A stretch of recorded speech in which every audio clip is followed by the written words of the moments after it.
കേരളത്തിലെ ഇടതുപക്ഷ ഗവൺമെന്റിനെ തറപറ്റിക്കുമെന്ന് പ്രഖ്യാപിച്ചുകൊണ്ട് ഈ സംസ്ഥാനത്തിന്റെ മുഴുവൻ ഐക്യജനാധിപത്യ മുന്നണി രാഷ്ട്രീയത്തിന് നേതൃത്വം കൊടുക്കുന്ന ബഹുമാന്യനായ ശ്രീ വി.ഡി. സതീശൻ അവരുകളെ നമുക്ക് എല്ലാവർക്കും വേണ്ടി ഈ വേദിയിലേക്ക് സ്വാഗതം ചെയ്യുന്നു.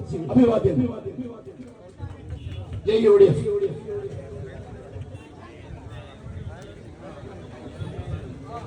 സംരംഭങ്ങൾ നടത്തി അവരിവിടെ ജീവിക്കും. ലോകത്തുണ്ടാകുന്ന മാറ്റങ്ങൾ അറിയാൻ നമ്മൾ ഗ്ലോബൽ ജോബ് വാച്ച് ടവർ ഉണ്ടാക്കും. ലോകത്തെ തൊഴിൽ രംഗത്ത് നടക്കുന്ന മാറ്റങ്ങൾക്കനുസരിച്ച് അനുബന്ധമായി നമ്മുടെ യൂണിവേഴ്സിറ്റികളിലെ കോഴ്സുകൾ നമ്മൾ പുനഃസംഘടിപ്പിക്കും. ദീർഘമായ കാഴ്ചപ്പാടോടുകൂടി, വിശാലമായ കാഴ്ചപ്പാടോടുകൂടി ലോകം മാറുന്നതനുസരിച്ച് ഒരു കേരളത്തെ നമ്മുടെ UDF കൊണ്ടുവരും. പുതിയൊരു കേരളം. അത് UDFന്റെ വാക്കാണ്. ഇവിടെ എന്താ ചർച്ച? ഇവിടെ മുഖ്യമന്ത്രി എന്നെ ഒരു സംവാദത്തിൽ വിളിച്ചു. ഇത്രയും സന്തോഷമുണ്ടായ ഒരു ദിവസം എനിക്ക് വേറെ ഉണ്ടായിട്ടില്ല.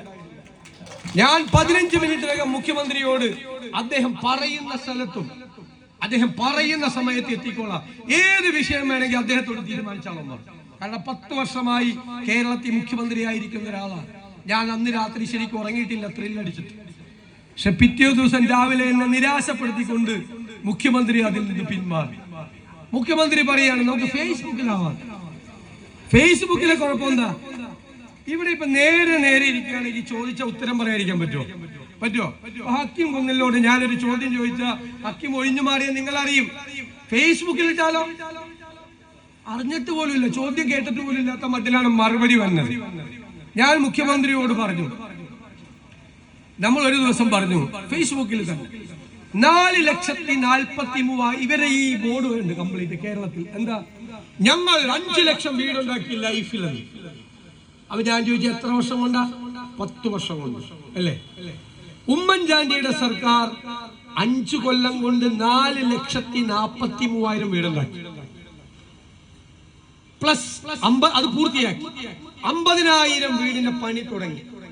ഇവരെന്ത് ചെയ്ത് ആ തുടങ്ങിയ 50,000 കൂടി അവരുടെ 5 ലക്ഷത്തിൽ കൂട്ടി. അപ്പൊ യഥാർത്ഥത്തിൽ അവർ 10 വർഷം കൊണ്ട് 4.5 ലക്ഷം വീടുണ്ടാക്കിയപ്പോൾ നമ്മൾ 5 വർഷം കൊണ്ട് 5 ലക്ഷം വീടുണ്ടാക്കി. ഉടനെ മുഖ്യമന്ത്രിയുടെ മറുപടിയാണ്, ഇത് അദ്ദേഹത്തിന് ആരാ എഴുതി കൊടുക്കണമെന്ന് ഉണ്ണിത്താൻ എനിക്കൊരു പിടിയില്ല. നമ്മുടെ ആരെങ്കിലും അവിടെ ഉണ്ടാകുന്ന എനിക്ക് സംശയം. പുള്ളിക്കിട്ട് പണി കൊടുക്കാൻ വേണ്ടി പുള്ളി പറയാ ഈ 4,000 വീട് വെച്ചത്.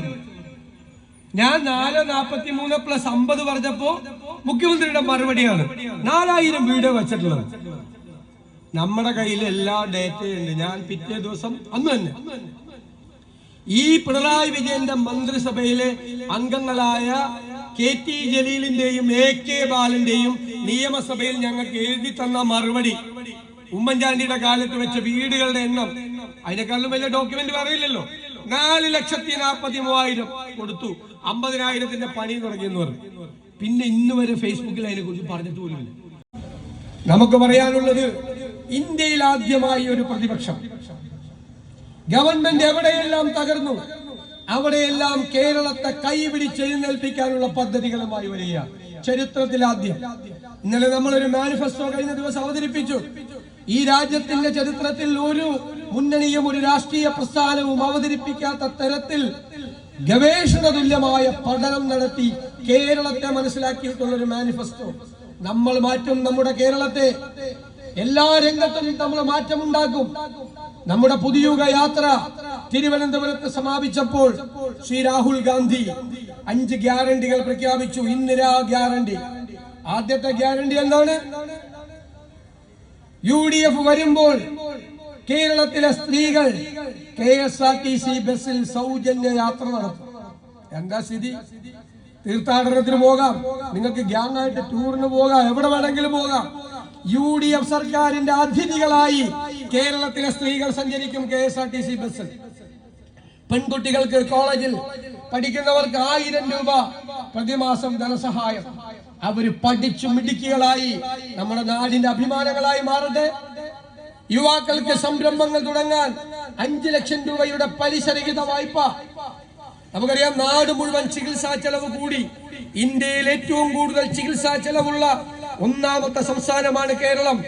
അത് 3-1 വെട്ടിക്കുറയ്ക്കാൻ നമ്മുടെ പ്രിയങ്കരനായ ഉമ്മൻചാണ്ടിയുടെ നാമധേയത്തിൽ നമ്മള് ഇൻഷുറൻസ് പദ്ധതി നടപ്പാക്കും. വയോജനങ്ങൾക്ക് അവരെ ചേർത്ത് നിർത്താൻ നിരവധി പദ്ധതികളുമായി വയോജന വകുപ്പ് രൂപീകരിക്കും. സാമൂഹ്യ സുരക്ഷാ പെൻഷൻ 2000 രൂപയിൽ നിന്ന് 3000 രൂപയാക്കി നമ്മൾ ഉയർത്തും.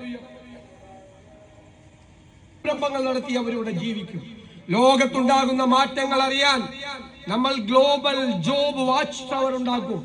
ലോകത്തെ തൊഴിൽ രംഗത്ത് നടക്കുന്ന മാറ്റങ്ങൾക്കനുസരിച്ച് അനുബന്ധമായി നമ്മുടെ യൂണിവേഴ്സിറ്റികളിലെ കോഴ്സുകൾ നമ്മൾ പുനഃസംഘടിപ്പിക്കും. ദീർഘമായ കാഴ്ചപ്പാടോടുകൂടി, വിശാലമായ കാഴ്ചപ്പാടോടുകൂടി ലോകം മാറുന്നതനുസരിച്ച് ഒരു കേരളത്തെ നമ്മുടെ UDF കൊണ്ടുവരും. പുതിയൊരു കേരളം, അത് UDFന്റെ വാക്കാണ്. ഇവിടെ എന്താ ചർച്ച? ഇവിടെ മുഖ്യമന്ത്രി എന്നെ ഒരു സംവാദത്തിൽ വിളിച്ചു. ഇത്രയും സന്തോഷമുണ്ടായ ഒരു ദിവസം എനിക്ക് വേറെ ഉണ്ടായിട്ടില്ല. ഞാൻ 15 മിനിറ്റിനകം മുഖ്യമന്ത്രിയോട് അദ്ദേഹം പറയുന്ന സ്ഥലത്തും അദ്ദേഹം പറയുന്ന സമയത്ത് എത്തിക്കോളാം, ഏത് വിഷയം വേണമെങ്കിൽ അദ്ദേഹത്തോട് തീരുമാനിച്ചാലും പറഞ്ഞു.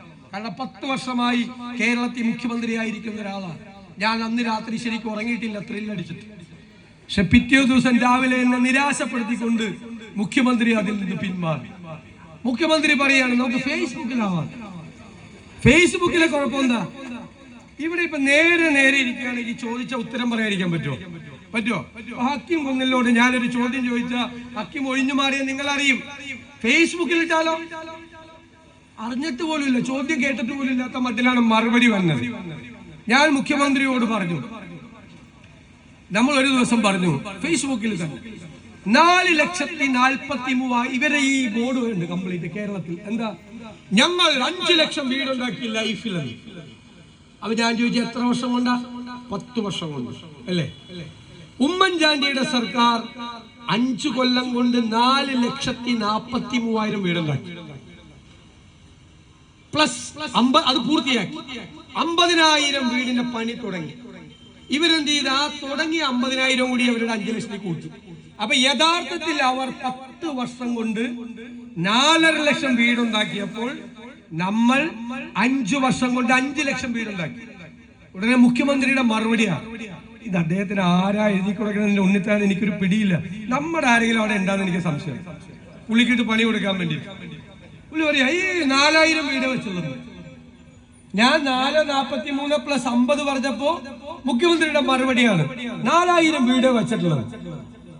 നമ്മുടെ കയ്യിൽ എല്ലാ ഡേറ്റയും ഉണ്ട്. ഞാൻ പിറ്റേ ദിവസം അന്ന് തന്നെ ഈ പിണറായി വിജയന്റെ മന്ത്രിസഭയിലെ അംഗങ്ങളായ KT ജലീലിന്റെയും AK ബാലന്റെയും നിയമസഭയിൽ ഞങ്ങൾക്ക് എഴുതി തന്ന മറുപടി, ഉമ്മൻചാണ്ടിയുടെ കാലത്ത് വെച്ച വീടുകളുടെ എണ്ണം, അതിനേക്കാളും വലിയ ഡോക്യുമെന്റ് പറയില്ലല്ലോ.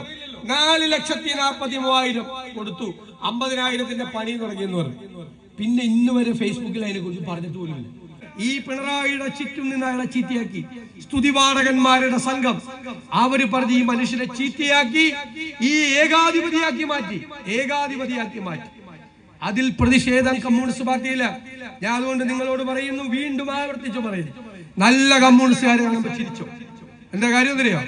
അവര് നീലകണ്ഠനെ വോട്ട് ചെയ്യാൻ പോകും. നല്ല ഇടതുപക്ഷ സഹയാത്രികരെ കാണുമ്പോൾ ചേർത്ത് പിടിച്ചു. അവര് വോട്ട് ചെയ്യാൻ പോകുന്നത് കൈപ്പത്തി ചിഹ്നത്തിൽ നീലകണ്ഠനാണ്. ഒരു സംശയം വേണ്ട, കേരളത്തിൽ കലാപമാണ് നടക്കാൻ പോകുന്നത്. ഈ തെരഞ്ഞെടുപ്പ് കൂടി കഴിഞ്ഞോട്ടെ, അധികാരത്തിൽ നിന്ന് ഇറങ്ങിക്കോട്ടെ. ബംഗാളിൽ 33 വർഷം എടുത്തു CPM തകരാൻ. ഇവിടെ 10 വർഷം മതിയായി. എല്ലാത്തിനും ശരിയാക്കിയിട്ടാണ് പോകുന്നത്. എന്നിട്ട് നമ്മളോട് പറയാം വികസനം ചർച്ച ചെയ്യൂ. എന്നാ പിന്നെ അതാ വികസനം ചർച്ച ചെയ്യേണ്ടെന്ന് പറഞ്ഞു. എന്താ വികസനം നടത്തിയെന്ന് ചോദിച്ചു. അപ്പൊ ഉടനെ ആദ്യത്തെ വിഴിഞ്ഞം തുറമുഖം ഞങ്ങൾ കൊണ്ടുവന്നു. എവിടെ? ആര് കൊണ്ടുവന്നു? വിഴിഞ്ഞം തുറമുഖം കൊണ്ടുവന്നത് ശ്രീ ഉമ്മൻചാണ്ടിയാണ്. എല്ലാ അനുമതികളും കേന്ദ്രത്തിൽ നിന്ന് വാങ്ങിച്ച് കല്ലിട്ട് എഗ്രിമെന്റ് ഉണ്ടാക്കി കൗണ്ട് ഡൗൺ തുടങ്ങി പ്രവർത്തനം ആരംഭിച്ചു. ഇവര് തുടർന്നു. ഉമ്മൻചാണ്ടി ഇത് കൊണ്ടുവന്നപ്പോൾ അന്ന് പാർട്ടി സെക്രട്ടറിയായ പിണറായി വിജയൻ പറഞ്ഞെന്താ, 6,000 കോടി രൂപയുടെ റിയൽ എസ്റ്റേറ്റ് കച്ചവടമാണെന്ന് പറഞ്ഞു അല്ലേ? ഉമ്മൻചാണ്ടിക്കെതിരായി ആക്ഷേപം ഉന്നയിച്ചു. ദേശാഭിമാനി പത്രത്തിലെ ഫ്രണ്ട് പേജ് എന്താണെന്നറിയാമോ? ഒന്ന് കടൽ കൊള്ള. എന്നിട്ട് ഇത് പൂർത്തിയായപ്പോ പറയാ ഞങ്ങളുടെയാണ്. ഞാൻ പറഞ്ഞു, വൈക്കം മുഹമ്മദ് ബഷീറിന്റെ ഒരു കഥാപാത്രമുണ്ട്, 8 കാലി മമ്മൂഞ്ഞ് തോറ്റു അദ്ദേഹത്തിന്റെ മുമ്പിൽ. എട്ടുകാലി മമ്മൂഞ്ഞിന് പറ്റിയെന്താണെന്നറിയോ? എട്ടുകാലി മമ്മൂഞ്ഞിനൊരു ഗ്രാമത്തിൽ എന്ത് നടന്നാലും അതിന്റെ പിതൃത്വം അവകാശപ്പെടും. അത് ചെയ്ത ഞാനാണെന്ന് പറയും. ഒരു പ്രത്യേക സ്വഭാവം മമ്മൂഞ്ഞ്. ബഷീറിന്റെ അതിമനോഹരമായ കഥാപാത്രം. ഇപ്പൊ നാട്ടിലെ ചെറുപ്പക്കാരെല്ലാവരും കൂടി ഇയാളെ ഒന്ന് പറ്റിക്കണമെന്ന് തീരുമാനിച്ചു. അപ്പൊ ഒരു സുപ്രഭാതത്തിൽ ഭയങ്കര വാർത്തയാണ്, മനക്കലെ പാറുക്കുട്ടി പ്രസവിച്ചു. ഉടനെ മമ്മൂഞ്ഞ് ഓടി വന്ന് പറഞ്ഞു, പ്രസവിച്ച ആ കൊച്ചിന്റെ തന്ത ഞാനാണെന്നോ, എല്ലാത്തിന്റെ പിതൃത്വം അവകാശപ്പെടും. പക്ഷെ പാവം എട്ടുകാലി മമ്മൂഞ്ഞിനെ അറിയില്ലായിരുന്നു മനക്കലെ പാറുക്കുട്ടി ഒരു പിടിയാനയാണെന്നും പിടിയാന പ്രസവിച്ചത് ആനക്കുട്ടിയാണെന്നും മമ്മൂഞ്ഞിനെ അറിയില്ല. ആ മമ്മൂഞ്ഞിന് പറ്റിയ അബദ്ധം കേരളത്തിലെ മുഖ്യമന്ത്രിക്ക് പറ്റാതിരിക്കട്ടെ എന്നാണ് ഞങ്ങളുടെ പ്രാർത്ഥന. വിഴിഞ്ഞം തുറമുഖി ഇദ്ദേഹത്തിന്റെ അടുത്തത് ഞാൻ പറയാം. അടുത്തത് പറഞ്ഞു, ഗെയിൽ പൈപ്പ് ലൈൻ പൂർത്തിയാക്കി. ആര്? നമ്മുടെ കാലത്ത് ഗ്യാസ് പൈപ്പ് ലൈനാണ്. നമ്മുടെ കാലത്ത് ഗെയിൽ പൈപ്പ് ലൈൻ ഇടുന്ന സമയത്ത് ഇവര് സമരമാണ്. ഒരു നേതാവ് എറണാകുളത്ത് വന്നിട്ട് സമരം ചെയ്യാൻ ഉള്ള പ്രസംഗം എൻ്റെ കയ്യിലുണ്ട്. ഇത് അപകടകാരിയാണ്.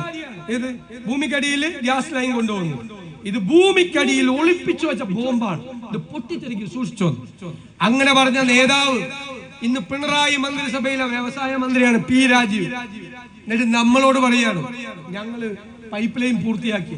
യുവന്മാരുടെ പോലെ തൊലിക്കെട്ടി വല്ലവർക്കും ഉണ്ടോ? നമ്മൾ കൊച്ചി മെട്രോ ഉണ്ടാക്കി, വിഴിഞ്ഞം തുറമുഖം ഉണ്ടാക്കി, കണ്ണൂർ വിമാനത്താവളം ഉണ്ടാക്കി. നിങ്ങൾ 2016 പറഞ്ഞു കോഴിക്കോട് മെട്രോ വരും, തിരുവനന്തപുരം മെട്രോ വരുമെന്നു. എവിടെയോ 10 കൊല്ലം കഴിഞ്ഞിട്ടൊരു DPR ഉണ്ടോ? അപ്പൊ നിങ്ങൾ പേടിക്കണ്ട. UDF വരുമ്പോ കാസർഗോഡ് മാറ്റമുണ്ടാകും. വാക്കാണ്. ഈ മെഡിക്കൽ കോളേജ് ഏറ്റവും മികച്ച മെഡിക്കൽ കോളേജാക്കി മാറ്റും. എൻഡോസൾഫാനിന്റെ ഇരകളെ ചേർത്ത് നിർത്തും ഹൃദയത്തോട്. ഈ ജില്ലയിലെ പ്രധാനപ്പെട്ട പ്രശ്നങ്ങൾ ശാശ്വതമായി പരിഹരിച്ച് മറ്റ് ജില്ലകളിൽ നിന്ന് വ്യത്യസ്തമായി 25 കൊല്ലം പുറകിലുള്ള ഈ ജില്ലയെ മറ്റു ജില്ലകളുടെ മുമ്പിൽ എത്തിക്കും എന്ന് UDFന്റെ വാക്കാണ്.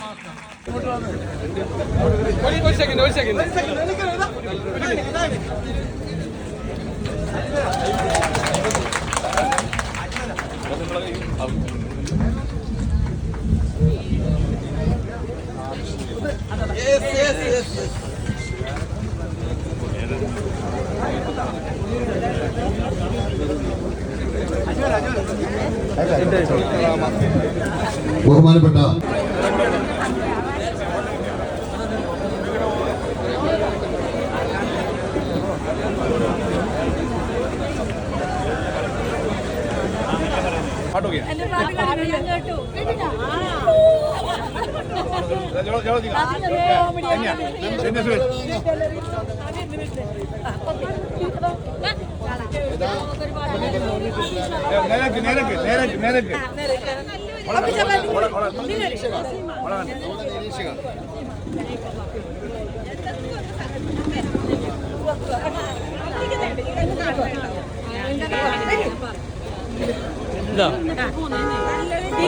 നമുക്ക് വൈകുന്നേരം ഇരിക്കാം.